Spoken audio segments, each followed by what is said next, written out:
mula doon sa bulaklak na ating pong in-spray. Mga buko na siya. Ang ganda na po mga katibya po ng kanyang pagkabilog. Although meron po siyang mga sira pero marami po ang mga buo. Ito kasi mga katibya po yung time na talagang nag-iinit. Pero yan nakatuloy po yung bunga niya mga katribya. Dami po nito.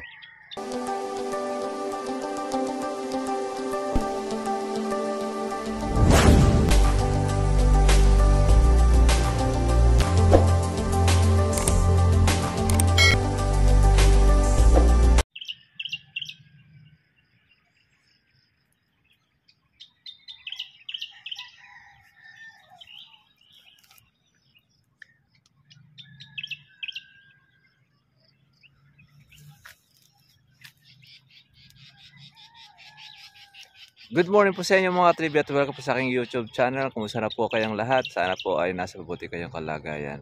Ngayon po mga trivia, dito po tayo uli sa ating pong kalamansi at yung ating pong tinesting na in-spray na foliar. Ito na po ang isa sa naging result.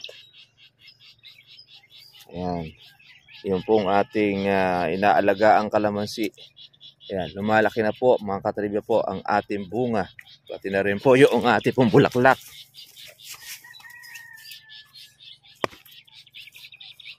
Ayan, yung ating alaga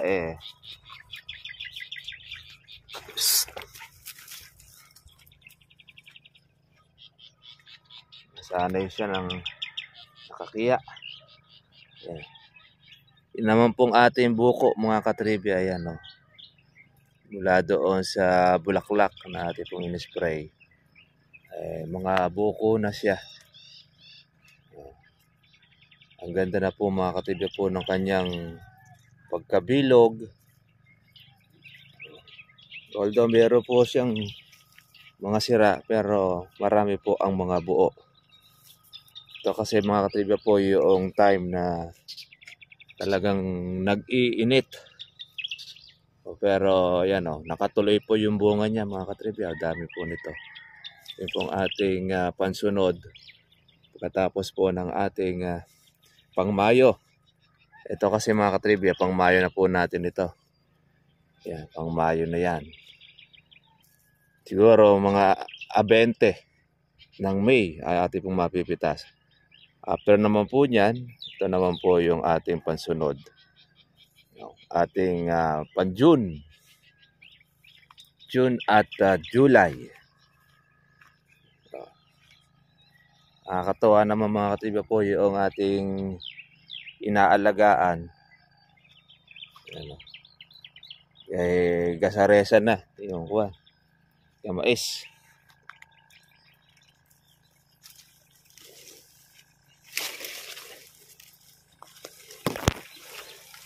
Ating paper tree.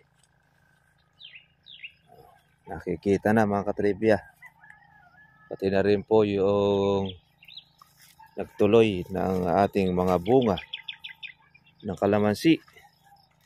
Tapos namumulaklak pa. Kita naman ninyo, maganda po mga katribya po ang dahon ng ating inaalagaan. Malalaman po natin dito sa mga darating. Mga isang linggo pa. Nakikita na natin po yung pagbabago. Pero yung ating mga bulaklak, mga buko na ngayon, ang ganda na po ng kanyang pagkabilog.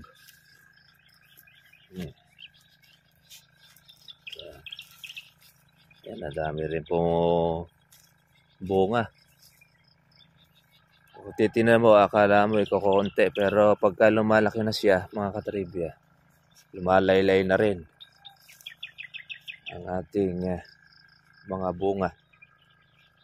Tapos meron na rin po tayong bulaklak. Another batches po ng ating bulaklak. Ayan.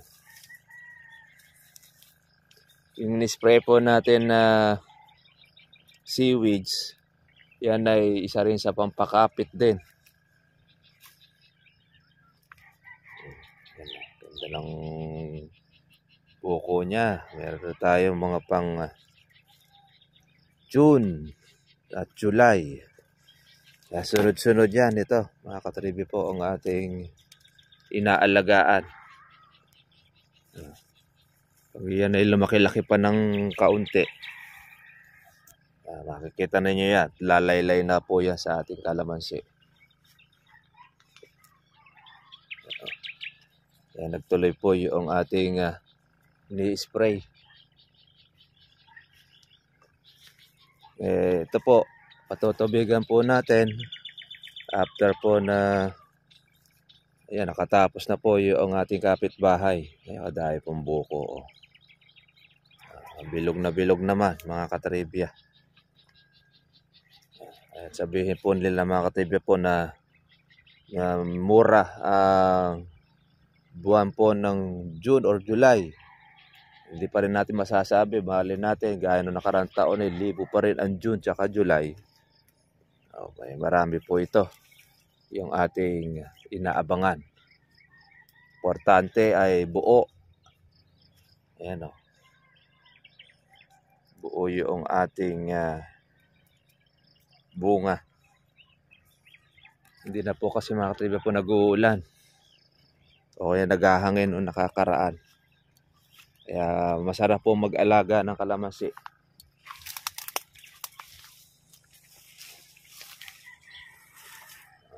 Ayan. Ito na. Ang ating naalagaan ay lumalaki na. Ito po yung gamunggong ngayon ay gamais na. Nagpapakita na siya. Nakakatawa naman.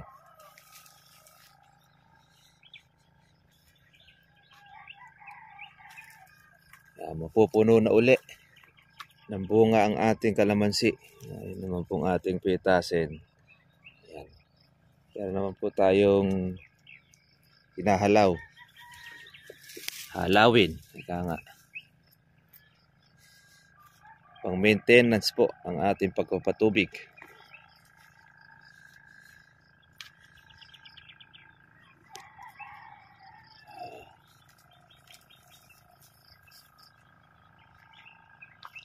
Gamais ay saresa na.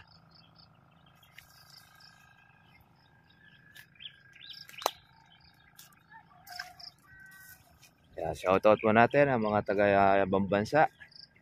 Ang ating pong mga suki. Sa ating pong pagpa-farming. Happy farming po sa ating pong lahat. Sa mga magkakalamansi.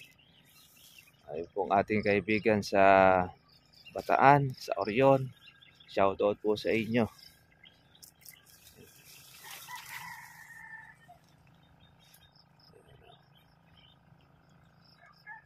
Nakikita na po natin ang ating inaalagaan ng ating second batch at yung pong ating mga bulaklak.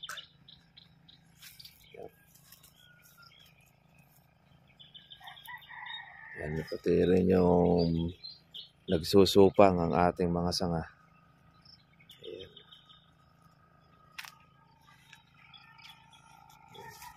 Sa tuwag lang po na tayo mga katribya po na susukuan. Kahit na halimbawa't na malaglag ang inyo pong mga bunga.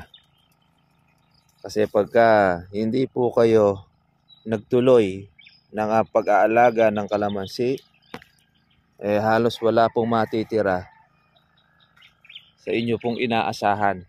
Kaya po kami, mga katribya, kahit halimbawa, malaglag ang bunga, konti yung nagtuloy, pero continuous pa rin tayo dahil palay mo po yung nagtuloy po na yan ng mga nahuli na yan ay may presyo pa. At least meron po tayong pambawi. Ganyan ang kalamansi. Dahil continuous po ang kanya pong pamumulaklak, dapat continuous din ang inyong pag-aalaga. May panahon po talaga na mahayop, mainsekto. May panahon naman na kokonti ang insekto. Importante, dapat tuloy-tuloy lang. Kagaya niyan, no?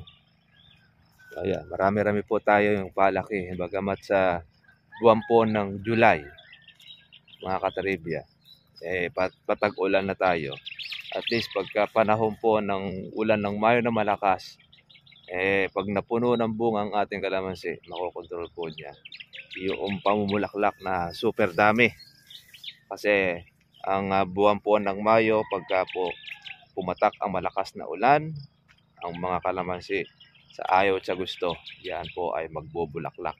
At yung bulaklak naman na yan, mga katribya, yan po ang bunga naman ng pang September, August. So, August and September. Kaya pinaka-the best ay marami pong bunga kalamansi natin para hindi po siya maging bakante. Pero yung mga bakanting wala pong bunga, yan naman po mga katribya ay mapupuno ng bulaklak. At pagka nagbulaklak ang kalamansi sa panahon po na yon ng Mayo, dire-diretso na siya. Matatag, mahirap mo siyang matanggal. Yan, dahil yan po ang panahon na po niya. Ayan. Kadami pong mga maliliit. Mga buo naman siya. Kailangan na rin po natin ng pagpapatubig ng ating kalamansi.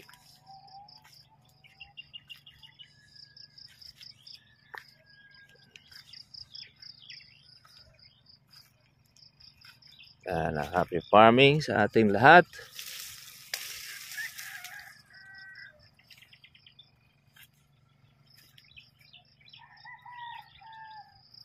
Dami po mga bulaklak pa na lumulusot. Yan yung ating in-spray po na yon na seaweeds ay para mahawakan niya ang bulaklak at hindi po niya ilaglag. Lalo na ito pagka ating pong natubigan pa, mga katribya. Tapos malaki na rin po ang bunga. Nakakatuwa yung ating pong inaalagaan ay maganda ang pagkabilog.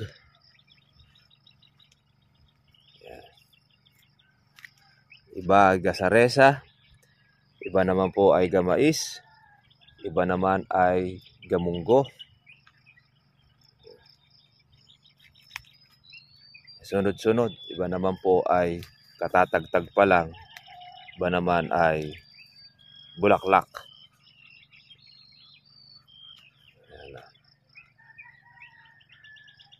Importante mga katribya po doon sa bunga po natin. Hindi po siya yung maglulugas. Sa sobrang init po mga katribya po ng panahon, kahit buo ang bunga ng kalamansi, naglalagas po talaga. At talagang kumbaga, nahihirapan sila na magluto ng kanila pong pagkain sa tindi po ng init. Kaya ang factor din ng isang sanhi o factor ng pagkasira ng ating mga bunga, yung pong init ng panahon. Kaya kailangan din talaga natin ang pagpapatubig sa ating pong kalamansi. Regular. Ayan. Dami pong mga bulaklak Bulaklak at bunga. Okay, mga katribya, at follow up lang po natin. Ito pong ating inaalagaan. At bakante na po yung isa po natin makina. Yan na nga po, tayo naman po mga katribya po ang schedule po ng pagpapatubig. God bless po sa inyo mga katribya. Happy farming po sa ating po mga ka-farmers. Bye-bye. Ng maga.